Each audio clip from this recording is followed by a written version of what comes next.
주어진 권위, 또 우리가 이 땅을 살면서 예수를 믿을 자격이 있는가, 신앙생활할 자격이 있는가 라는 것을 한번 생각하게 합니다. 참 저와 여러분이 같은 고백이지만은 우리가 된 데에는 마땅히 하나님의 은혜가 간섭되어 있습니다.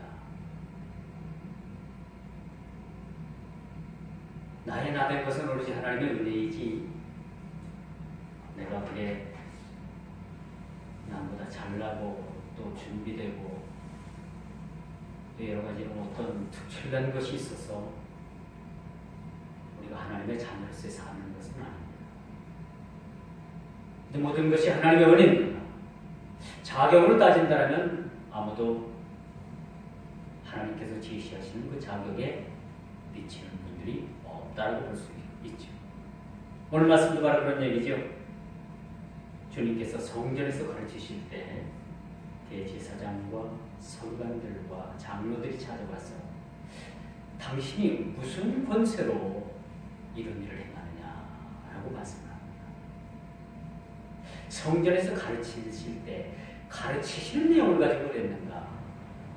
오늘 본문을 자세히 살펴보면 가르치시는 내용보다도 19절에 보면은 주님께서 성전 정화를 그렇게 하게 되죠.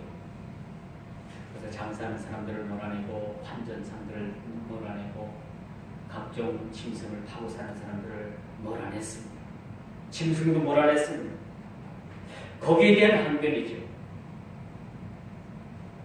가르치시는 예수님을 찾아오셔서 당신이 무슨 권세로, 무슨 자격으로, 무슨 권위로 이런 일을 행하느냐라는 얘기예요. 따지고 보면 여러분, 저와 여러분들은 예수 믿을 자격조차도 없는 사람입니다. 그렇죠? 따지고 본다고 그래요. 무슨 자격이 그게 있겠습니까? 아무것도 없어요. 아무것도 없습니다. 그저 하나님의 은혜일 뿐인 거죠. 오늘날 우리에게는 주어진 권위가 있는 반면에 하늘로부터 획득된 권위를 가지고 우리가 살아갑니다. 세상이 주는 권위가 있어요. 대통령직, 그 세상이 주는 권위입니다. 장관, 국회의원, 모두가 세상이 주는 권위입니다. 반면에 하늘로부터 오는 권위가 있어요. 이것은 하나님께서 그 자녀들을 세우시고 그 자녀들에게 주는 주의 권세인 줄 믿으시기 바랍니다. 근데 여러분들이 나는 할 수 없지만, 여러분들은 할 수 없지만 주님의 이름으로, 주님의 권세로 우리가 귀신도 내어쫓고 병든 자도 고칠 수 있고, 그렇죠? 주의 이름으로 명하여 많은 주의 일들을 감당할 수 있는 자격을, 권세를 우리에게 부여해 주셨다는 것을 말씀드릴 수가 있는 것입니다. 여러분, 세상 권세는 얼마 가지 않습니다. 근데 사람들은요, 살면서 일생을 그 권세를 잡기 위해서, 권세를 잡기 위해서 일생을 그렇게 몰입을 하면서 살아가는 거죠. 행여나 직장 일일까? 행여나 내 삶에 어떤 그런 과거의 불안정 요소는 있지 않을까? 천정분과하면서 세상에 대해서 주어진 세상의 권세를 잃지 않으려고 부단히 애를 쓰는 모습을 보게 됩니다. 그래서 여러분, 유행가 가사에도 그런 가사가 있죠. 억울하면 출세하라. 그렇죠? 억울하면 출세하라. 이 세상이 억울하면 출세하랍니다. 이게 무슨 말씀이냐면 세상에 주어지는 권세를 쟁취하라는 얘기죠. 쟁취 못하면은 억울한 삶을 살 수밖에 없다는 거죠. 여러분, 한국이 전 세계적으로 교육률이 참 높습니다. 이 유태인들 빼고 우리나라 사람들이 머리가 아주 좋다고 하죠.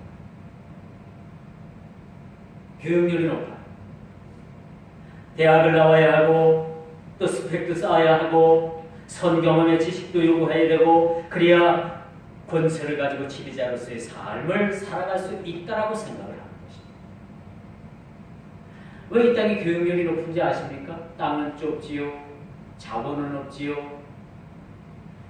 결국은 인간 자원, 인간 두뇌의 자원밖에 없기 때문에 남보다 조금이라도 조금 많이 알아야 되고 많이 경험해야 되고 또 많이 배워야 되고 그래야지 남한테 군림하면서 사는 삶을 살 수 있기 때문에 사실 우리나라 사람들이 교육률이 높다고도 봐야 돼요. 소위 이 시대를 자격증 시대라고 합니다. 여러분 뭐 자격증 하나 둘씩은 다 가지고 있겠죠. 운전면허증 빼놓고 운전면허증 빼놓고 자격증 한두 가지는 다 가지고 있을 것이다.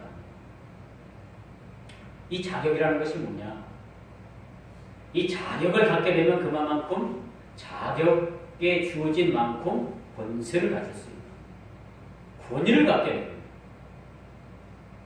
여러분 예전에는요 이 자격증이 뭐 그렇게 크게 쓰이질 않았어요.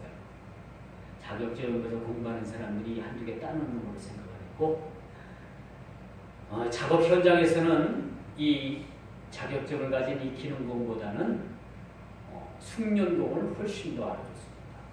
그래서 숙련공이 일 잘하는 숙련공, 오래된 숙련공을 사실 월급을 더 많이 줬다는 얘기예요.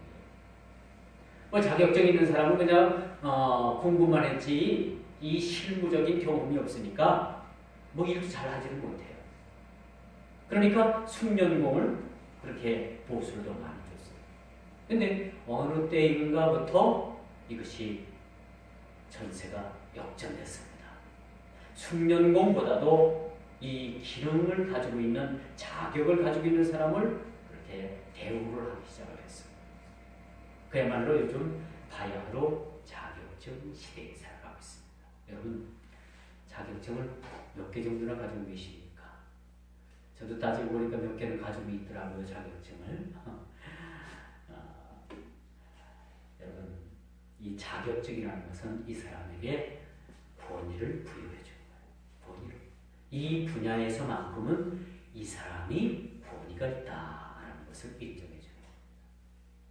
근데 숙련공은 어때요? 자격증은 없지만은 현장에서 많은 경험을 해서 일하는 경험이 풍부해요.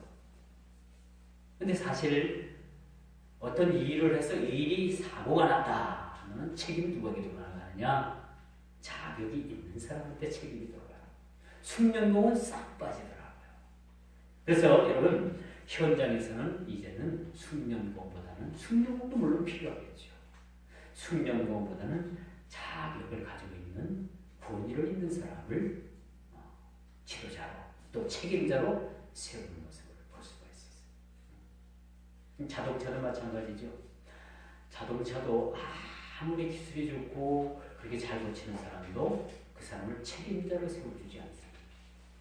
여러분 굴러다니는 자동차 바퀴 하나 우습게 보면 안 돼요.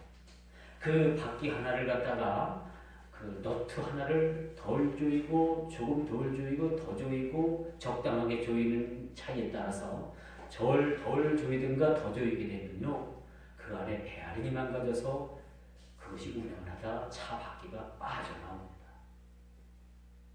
물론 정비한 사람 책임이 커요. 그러나 그 정비를 할 수 있도록 책임감을 가지고 지도한 사람, 감독한 사람이 더 정확합니다. 만약 사고가 난다. 바야흐로 우리가 이렇게 자격 논란에 그렇게 빠져 있습니다.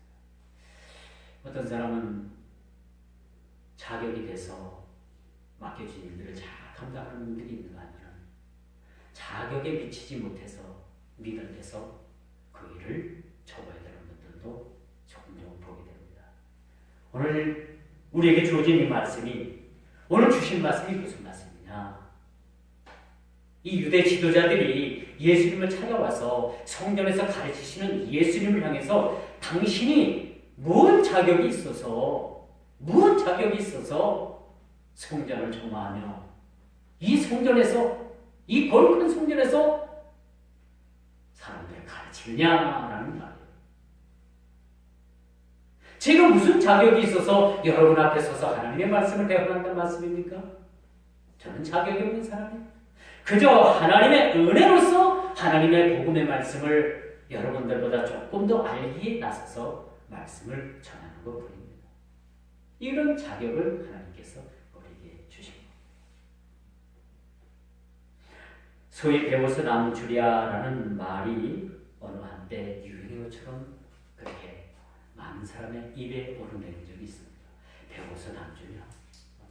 그런데 우리 그리스도인들은요, 배워서 남주는 삶을 사는 거예요.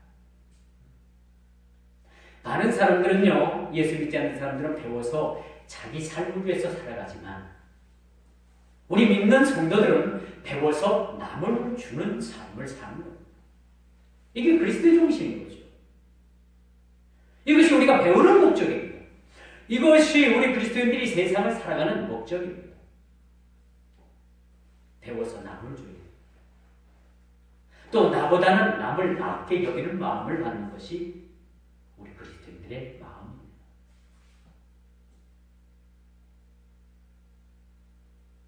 여러분 마음속에 나는 저 사람보다 나아. 나는 저 사람보다 뭔가 좀 특별해. 그렇게 마음을 갖고 그런 마음을 가지고 계신다면 여러분 그런 마음 내려놓으시길 바랍니다. 우리 그리스도인의 삶은 무엇보다도 나보다도 남을 낫게 여기는 마음을 갖는 이게 그리스도의 마음이고 우리가 품어야 될 마음이라는 사실이죠. 그래서 우리가 그리스도를 열심히 배우고 신비에 새겨서 마음 깊은 곳에서 우러나오는 복음의 진수를 남주야 합니다. 어떤 사람은 내가 예수를 믿고 이제 나 죽으면 천국 가지요. 참 기뻐요. 일평생을 예수를 믿으면서 자기만을 위해서 살더라. 이건 온전한 믿음의 신앙이 아니라고 우리가 볼 수가 있습니다. 이제는 우리는 뭐예요? 거저 받았으니 거저 나눠주는 것은 당연한 일이라는 것을 가지고 우리 세상 살아가요. 내가 복음을 접하고 예수를 믿기까지 나를 구원하기까지 나를 위해서 어떤 사람이 그렇게 수많은 시간을 무릎 꿇고 나를 위해서 기도했다는 사실. 여러분들이 구원을 받고 여러분들이 하나님의 자녀가 되기까지 어떤 이름 모를 수많은 사람이 아니 단 한 사람이라도 여러분들을 위해서 기도했다는 그 사실 아십니까?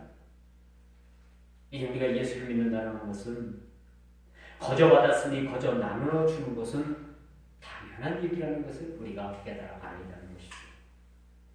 그래서 주 예수를 그리스도로 주로 받았으니 그 안에서 행하라라고 골로새서 2장 6절에 그렇게 말씀합니다.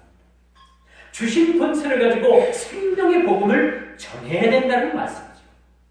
내가 죽고 그분이 내 안에서 사는 것이 하늘로부터 오는 획득된 권이라는 것을 우리가 알아야 됩니다. 주님께서 우리에게 무한한 권세를 주셨습니다. 뱀을 칩을 권세를 주셨고 병든 자에게 손을 얹은 즉 나오는 즉시 낫는 그런 권세를 우리에게 주셨습니다. 하나님의 말씀을 우리 입술에 달아서 그 말씀을 전할 때에 하나님의 놀라우신 말씀의 역사가 일어날 수 있도록 우리에게 권세를 주셨습니다. 부끄러운 얘기 제가 하나 드립니다. 젊은 시절 주일학교 아이를 잘 가르쳐 보려는 마음으로 선도해보려는 마음으로 한 아이가 말을 듣지 않고 조금 내 마음에 거슬렸어요. 그래서 그 아이를 제가 뺨을 한 대 딱 때렸어요. 너 녀석 그러면 되겠어?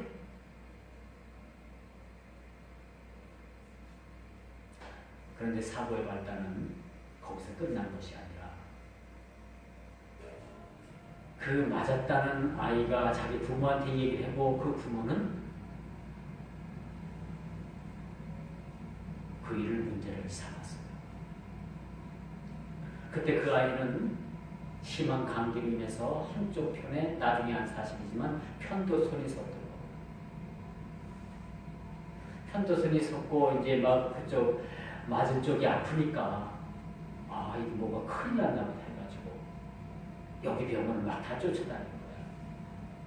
한약방도 가보고 병원도 가보고 이 병원에서 아무 증상이 안 나오니까 저 병원도 가보고 그리고 어떻게 해요? 저는 그 아이를 한 대 때린 죄로 인해서 병원비를 다 물어줬어요. 나중에는 병원은 서울로 가겠다는 거예요. 그래서 가라 그랬어요.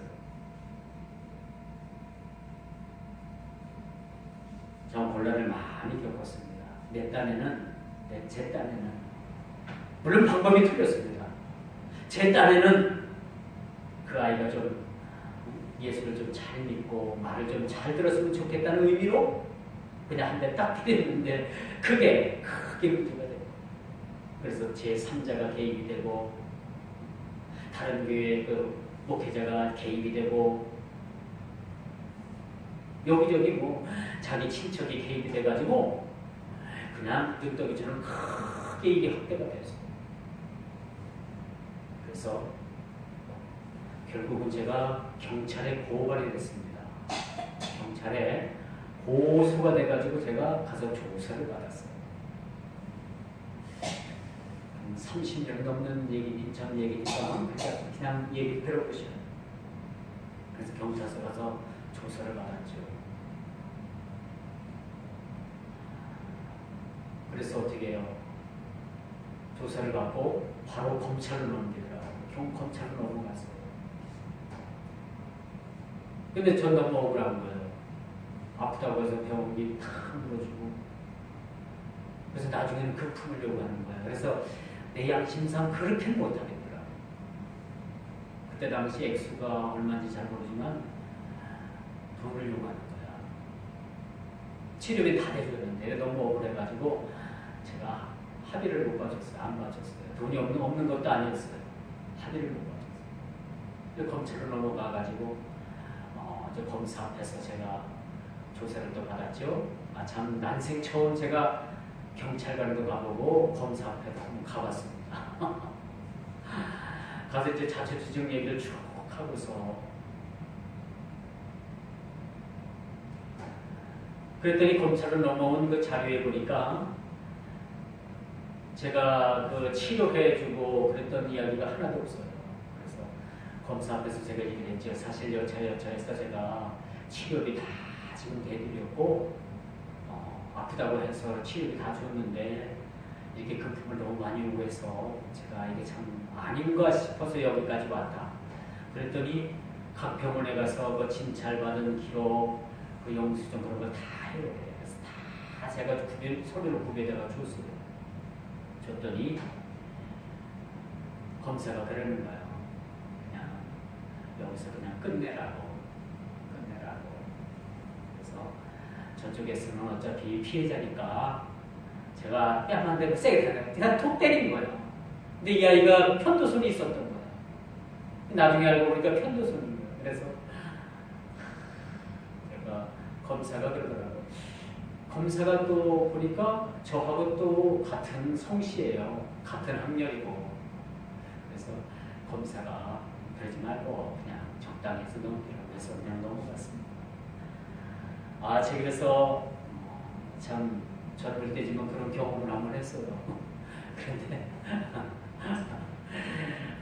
참 제가 이런 말씀을 드리느냐, 예수를 믿고 그때 당시 젊은 혈기로 어떻게 쥐락게 한번 부흥을 한번 시켜보겠다라는 그런 일념을 가지고 한 것이, 그게 주님께서 내가 뺨을 때려도 좋다는 권세로 착각을 한 거예요. 주님께서 권세를 주셨지 그 권세를 통해서 뺨을 때리라고 하진 않았다는 겁니다. 이게 저는 젊은 시절 제가 잘못 생각한 거죠. 그래서 저는 인생에 철저하게 큰 경험을 했습니다. 아무리 미워도 말씀으로 다스려야지 손을 대서는 안 되겠다라는 생각을 그때 아주 뼈저리게 경험을 했던 사실이 있습니다. 젊은 혈기라고 하기에는 무능과 무지의 소치였음을 지금 새삼 깨닫습니다. 지금도 생각하면 참 후회하고 참 제가 너무나도 어리석었다라는 생각을 한번 가져봅니다. 그런데 여러분 요즘 여러분 이름만 되면 알만한 교회 목사님께서 제가 20대 초반에 경험했던 그런 일로 인해서 아주 혹독한 시련을 겪고 있습니다. 제법 큰 교회입니다. 우리 교회 교회입니다. 그분은 미국에서 오랜 동안 목회를 하셨어요. 그리고 지금 제법 큰 한 뭐 7, 800명 정도 모인다고 하는데 그 교회의 담임 목사님이십니다. 그 목사님이 자기 그 교회 학사를 줬는데 그 권사님 아들이 그 학사에 입주를 했대. 그런데 너무너무 말을 안 듣고 너무너무 막 문제를 일으켜가지고 이 목사님이 그 권사님 아들을 뺨을 한 대 때렸다는 거예요. 그래가지고 난리가 났어요.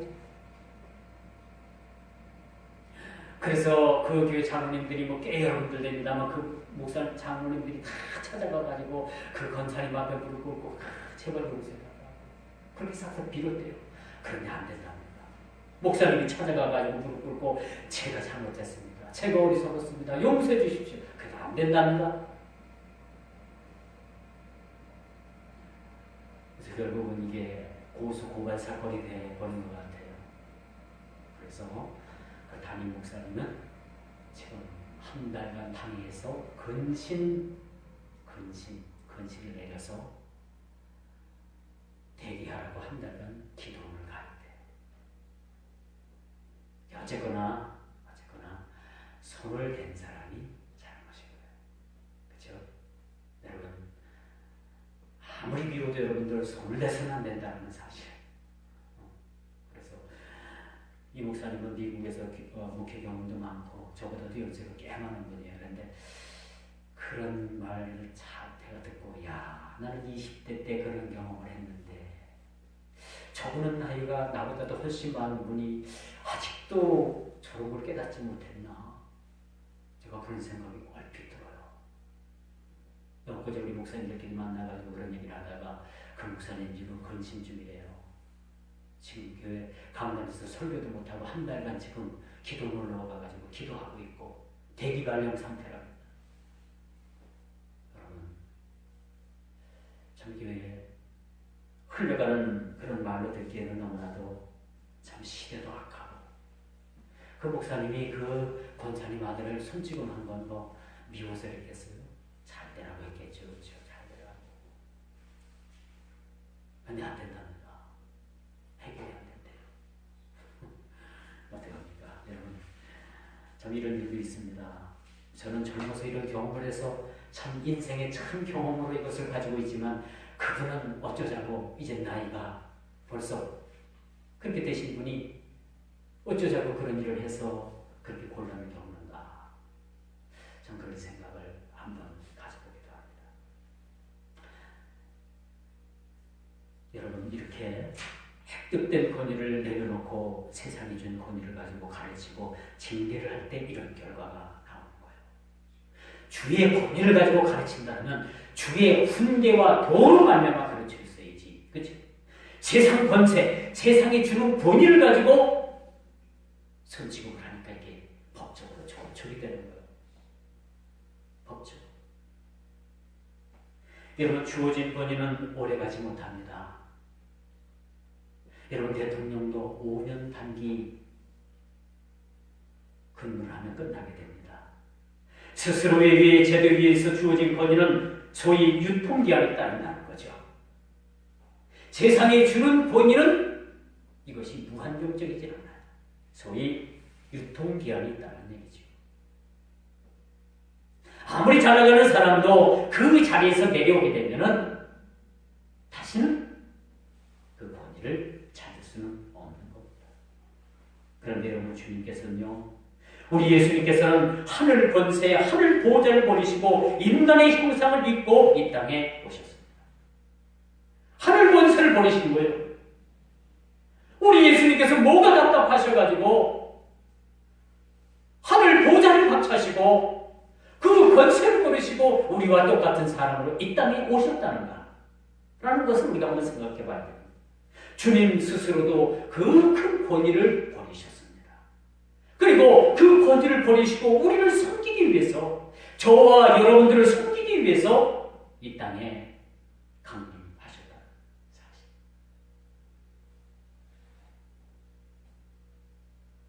오늘 제사장들과 서기관들과 장로들의 이 시비거리가 된 이유가 여기 있습니다. 20절에 그 말씀이 나와 있지만 않지만 19장에는 그런 말씀이 나와 있죠. 성전 정화 사건을 통해서 유대 지도자들과 불편한 관계가 되어버립니다. 네가 어찌해서 성전에 와가지고 이렇게 난동을 피느냐? 그들 눈에는 예수님께서 하시는 일들이 난동일 수밖에 없는 거예요. 예수님께서 보시기에는 하나님의 집인 하나님의 성전을 정화하는 일들이었지만 유대 지도자들 눈에 보기에는 그것이 하나의 난동이었다는 것을 우리가 생각하게 하시는 거죠. 미국의 트럼프 대통령이 예루살렘을 이스라엘의 수도로 엊그제 인정을 했죠.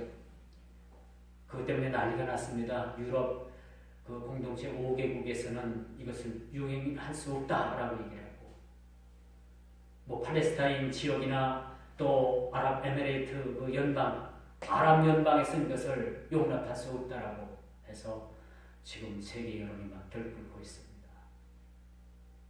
한마디로 말해서 인정할 수가 없다는 겁니다. 이스라엘의 수도로 그 수도의 권위를 인정할 수가 없다는 겁니다. 사실 역사적인 근거를 보면 이스라엘의 수도가 맞습니다. 하나님께서 이스라엘 백성들이 하도 하나님 뜻에 반하고 그들이 죄를 지음으로 말미암아 그들을 뿔뿔이 흩으셨잖아요. 그렇죠? 그들이 바벨론 포로 70년 이후에 이 수르바벨 성전을 중심으로서 다시 그들이 유대 땅으로 돌아오잖아요. 그리고 그 400년 이후에 또 그리고 하나님께서 그 중세 시대, 초대 시대 이후에 나라를 어떻게 합니까? 흩어버리잖아요. 그리고 유대인들을 전 세계적으로 전부 다 하나님께서 흩어버리십니다. 그리고 나라 없는 민족으로 이스라엘 백성들을 유리하게 만들었어요. 그래서 유대인들이 세계에 없는 곳이 없어요. 아프리카 지역도 유대인들이 있고요. 러시아 지역도 유대인들이 있고 곳곳마다 유대인들이 이렇게 잔재해 있습니다. 여러분 1960년도인가요? 그때 지금의 팔레스타인 지역인 그 예루살렘을 중시로 한 그 옛날의 가나안 땅을 이스라엘 사람들이 거기 갔다가 우리 땅이라고 갖다 국기를 딱 꽂잖아요. 이스라엘이 국가가 그때 성립이 되잖아요. 그곳에 이스라엘이 다시 쓰면서부터 중동에는 끊임없이 전쟁이 일어나게 됐던 것을 우리가 보게 됩니다. 그래서 중동의 하야포가 대이스라엘 대 아랍 연맹이라고 볼 수가 있어요. 제가 어렸을 때인데 7일 전쟁이 일어났잖아요. 7일 전쟁. 그 조그마한 우리나라 강원도 땅보다 조금 더 큰 그 나라가 전 아랍을 대상으로 연합군과 싸워서 일주일 만에 승리를 했어요. 그래서 이스라엘의 가자 지구나 여러 그 땅을 회복했던 그런 과거의 역사가 있었습니다.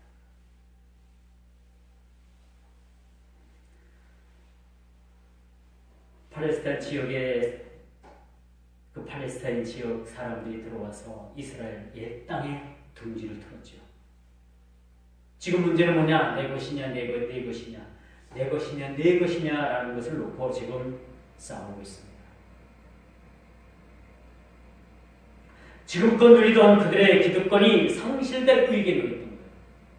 여러분 예루살렘을 지금 가보진 않았지만 가보게 되면요, 거기는 모스크와 유대교가 같이 공존을 합니다.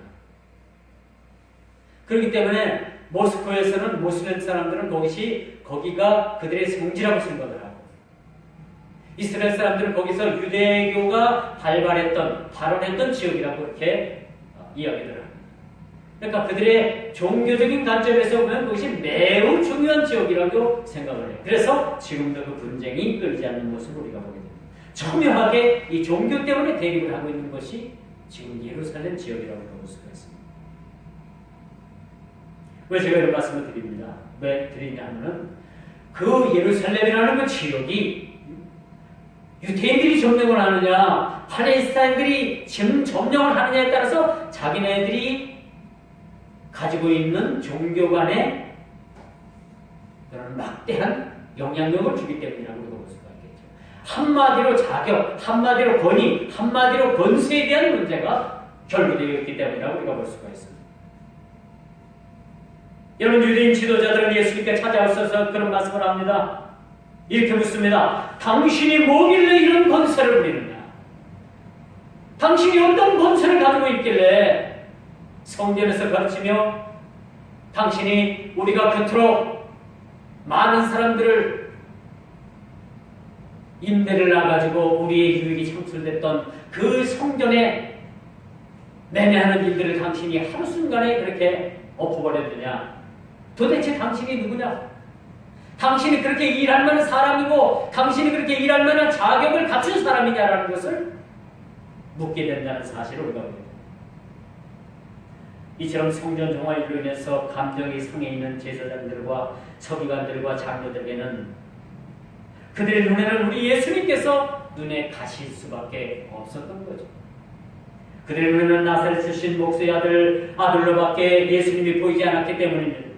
도대체 당신이 무엇이기에 백성들을 선동하고 우리가 임대한 환전상 또 그리고 짐승을 매매하는 사람들을 내어 쫓음으로 인해서 우리의 상질서를 어지럽히느냐라고 묻는 이야기가 바로 오늘 그 말씀이라고 볼 수가 있는 것이죠. 예수님의 이런 행동은 타당치가 않다는 얘기입니다. 한마디로 말씀드려서 유대 지도자들 눈에는 예수님께서 이렇게 하실 수 있는 권위가 전혀 없다라는 것을 그들이 그렇게 스스로 판단하게 됐던 거죠.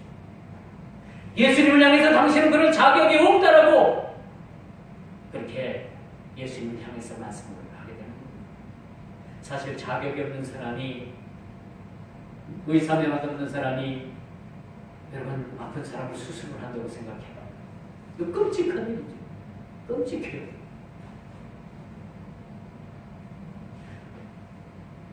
의사면허 없는 분이 어떻게 수술을 할 수가 있겠습니까? 마치 유대 지도자들이 예수님을 바라보는 그런 눈초리가 바로 그런 눈초리입니다. 어찌 당신이 의사 자격증도 없으면서 어떻게 사람들을 수술을 한다고 할 수 있겠느냐? 도대체 당신의 정체는 무엇이냐? 그렇게 예수님을 신뢰하는 모습임을 우리가 봅니다. 불법이라고 선언을 합니다.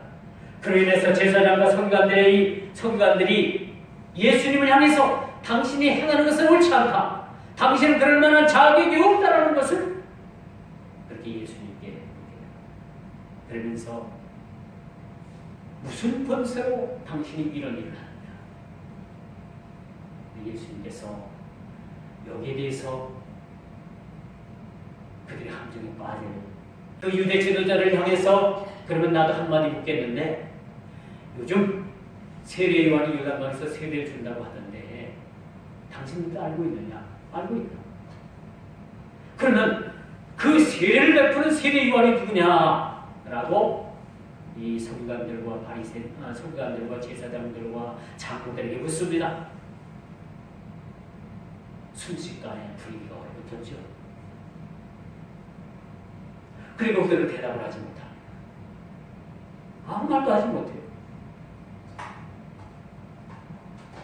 그들이 만약에 세례 요한, 여러분 오늘 갑자기 혜성처럼 나타난 세례 요한, 그때 당시 세례 요한이 나타나서 세례를 주던 그 시대에는요, 그때는요, 그 세례 요한이 세례를 주던 그 모습이, 그 일이 뜨거운 감자였습니다. 그 시대의 뜨거운 감자였습니다.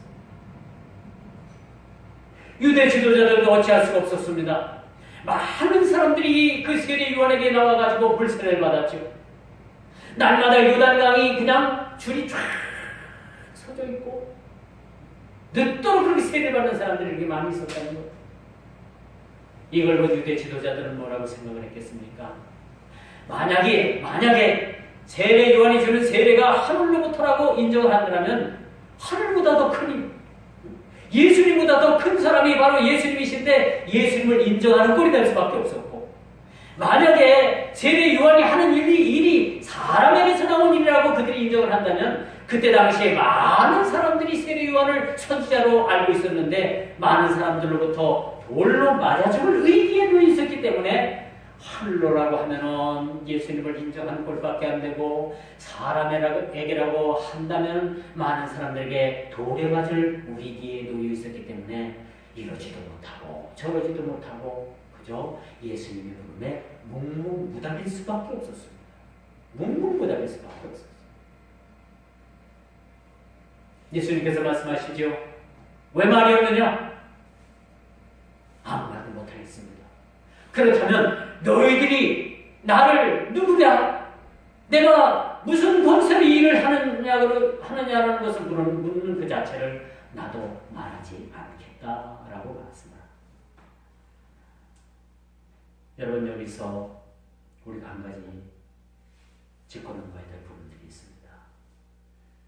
솔직히 얘기해서 이것이 하늘로부터라고 그들이 인정을 했다면 예수님께서도 그 후에 말씀이 있으셨을 거예요.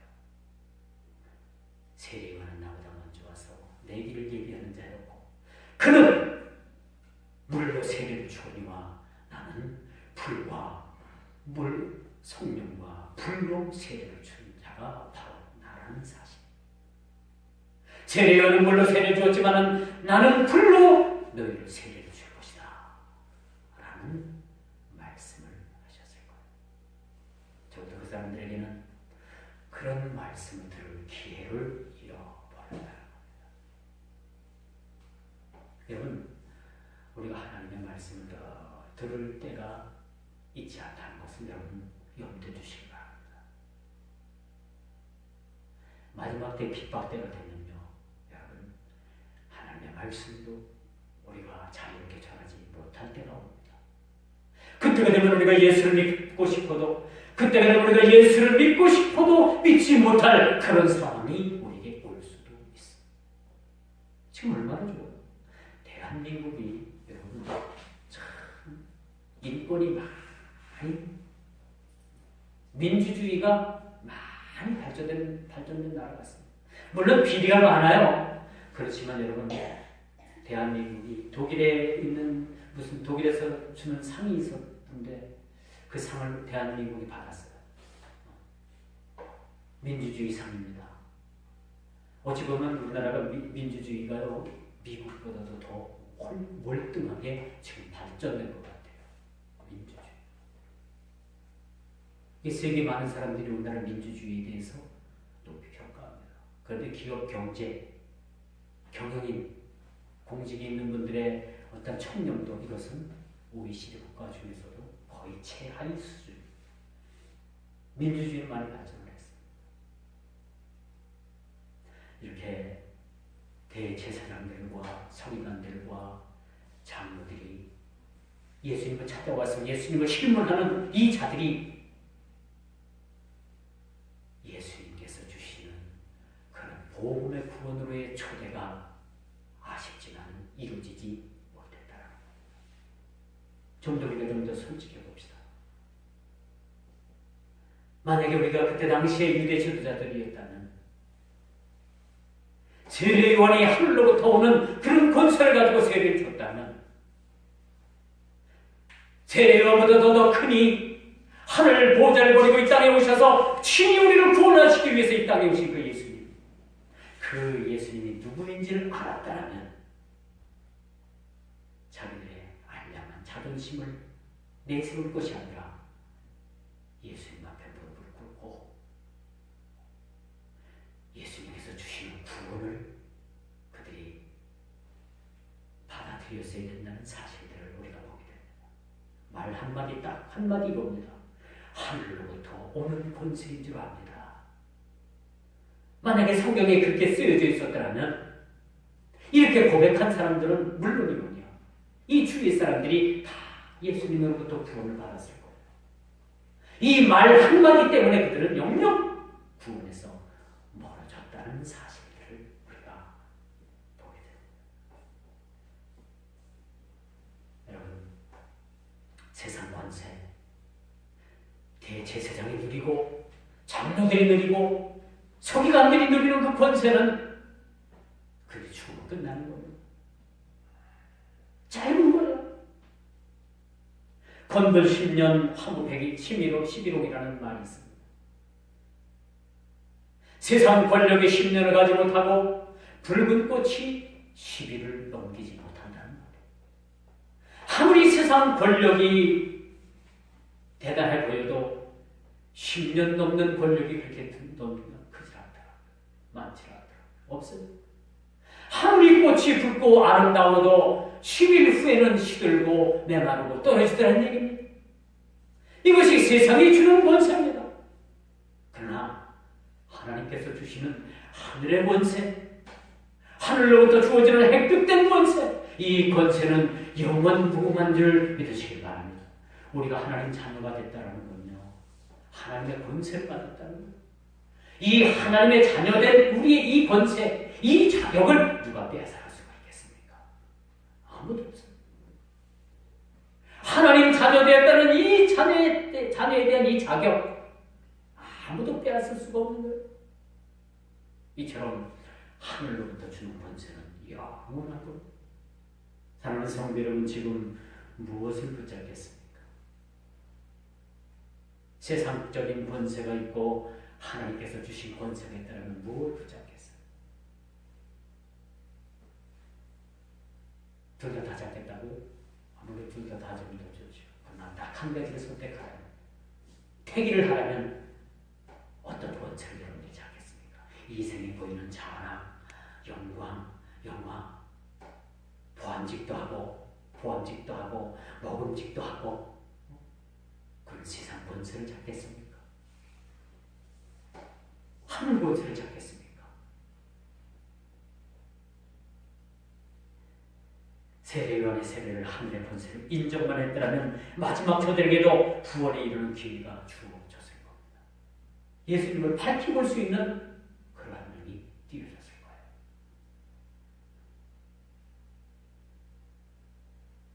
하늘로로 하면 그들의 정치 생명이 끝나는 것이었죠. 더 이상 성전에서 그런 권세를 가지고 살아갈 수 없었습니다. 성전에서 업무를 받은 그들은 그런 권세를 누리는 것이 아니라 섬기는 거죠. 우리 그리스도인들은요, 여러분, 군림하는 게 아닙니다. 여러분, 이 카톨릭의 이 직제는 종적 직제입니다. 종적인 관계예요. 종적인 관계. 그러나 우리 개신교, 기독교는요, 이 직제가 수평적 관계예요. 수평적 관계. 그걸 아셔요. 그렇기 때문에 우리가 모두가 섬겨야 되는 그런 직분을 가지고 있어요. 섬겨야 돼요. 가톨릭은 종적 직제를 가지고 있지만 우리 기독교는 횡적인 직제를 가지고 있어요. 다만 여러분과 저가 섬기는 직분만 다른 거예요. 일만 달리하는 거지 똑같이 섬겨. 내가 집사가 됐다고 지금부터 내가 집사니까 그게 아니에요. 더 열심히 잘 섬겨야 되는 거예요. 높은 데 올라갈수록 더 섬겨야 되는 것이 우리 기독교의 윤리입니다. 사실 오늘 본문 말씀을 통해서 나도 너희에게 너희가 물은 것을 내가 대답하지 아니하겠노라, 이 말씀에 우리가 다시 한번 주목해봐야 합니다. 주님께서는 이 물음에 대해서 노코멘트 하셨습니다. 대답할 필요가 없다는 얘기죠. 노코멘트 하셨습니다. 주님의 이 노코멘트가 대제사장들과 서기관들과 장로들에게는 이것이 그 인생 가운데 가장 불행한 그런 일이 되고 말았다는 사실 여러분 기억하시기 바랍니다. 주님께서 말씀하실 때 말씀의 길을 열고서 우리가 말씀에 청종해야 합니다. 오늘 주님께서는 아예 말씀이 없으셨어요. 역시 불행입니다. 말씀하시는 그 주님, 말씀을 따라서 그 말씀에 순종하는 우리 모든 삶, 이것이 얼마나 아름답습니까? 말하는 이가 있으면 듣는 이가 있는 이 아름다움, 적어도 이들에게는 이것이 없었습니다. 주님께서도 나도 너희에게 말하지 아니하겠노라 노코멘트 하셨다는 사실, 이것이 인생의 최대 불행입니다. 말씀하시는 주님, 그 말씀에 응답하는 우리의 삶.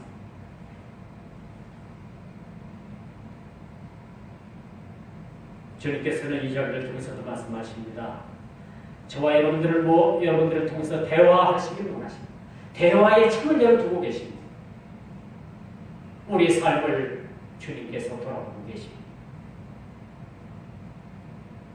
이사야서 1장 18절의 말씀을 살펴보면 여호와께서 말씀하시되 오라 우리가 서로 변론하자. 너희의 죄가 죽음 같을지라도 눈과 같이 휘어질 것이요 진홍같이 붉을지라도 내가 양털같이 너희를 깨끗하게 하시겠다라고 하나님께서 선지자의 입을 통해서 말씀해 주고 있음을 우리가 봅니다.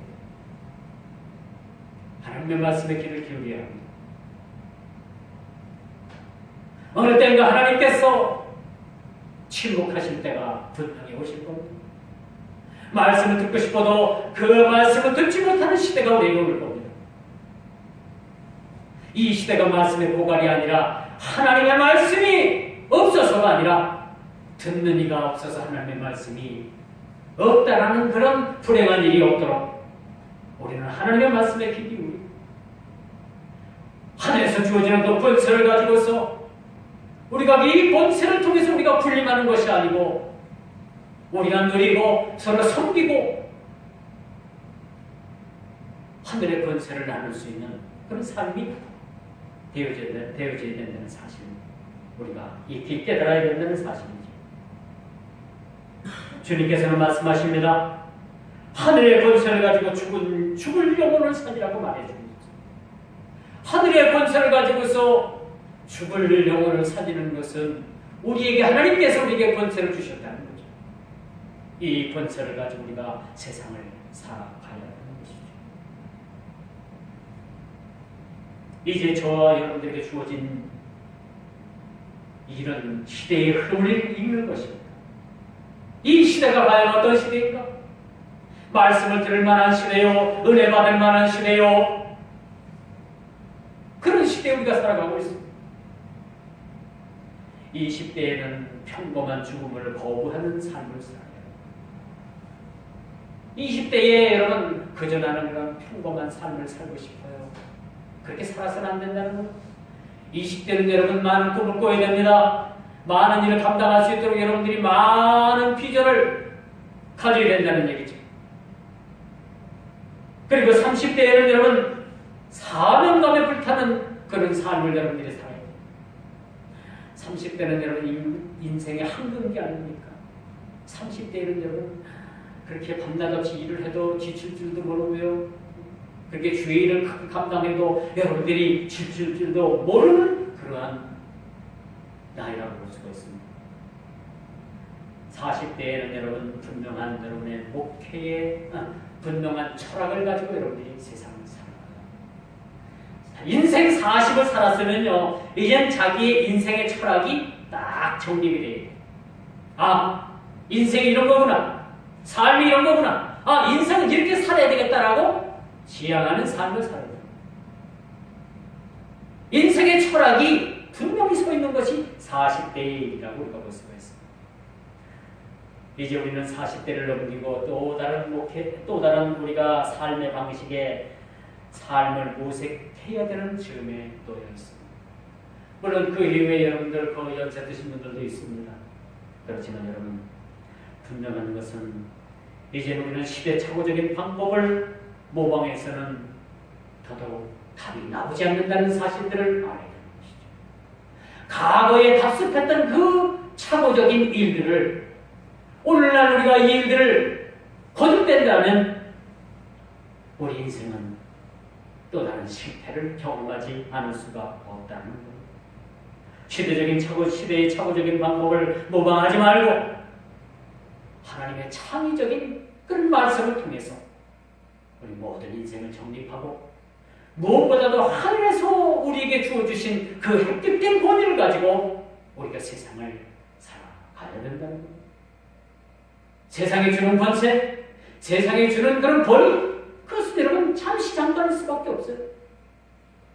하늘에서 주시는 그런 하늘의 권위, 하늘의 권세, 예수님께서 우리를 통해서 주신 그 권세는 영원토록 동일하다는 사실들을 우리가 깨달아 알고, 우리 모두가 다 같이 이 땅에 주어진 그런 세상의 권세를 우리가 탐하지 아니하고, 그 권세에 우리가 목매지 아니하고, 오직 하늘에서 주시는 영원한 그런 획득된 하나님의 권세를 누릴 수 있는 우리 믿음의 성도들이 다 되기를 주님의 이름으로 축원하면서 말씀을 맺도록 하겠습니다.